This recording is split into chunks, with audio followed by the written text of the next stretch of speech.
Hello everyone, welcome back to our channel How to Tutorials. In today's video, we're going to see how you can turn on your SIM pin on iPhone. Well, it is a very easy and simple process. So let's dive right into it. So the first thing that you'd have to do is go to the settings.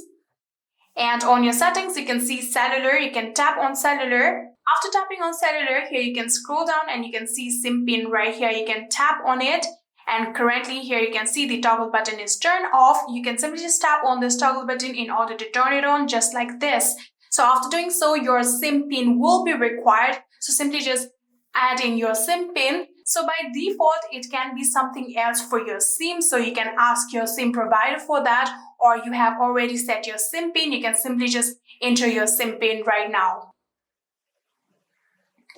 So after you have done that, you can tap on done option that you can see right here. And just like this, here you can see your SIM pin has successfully been turned on.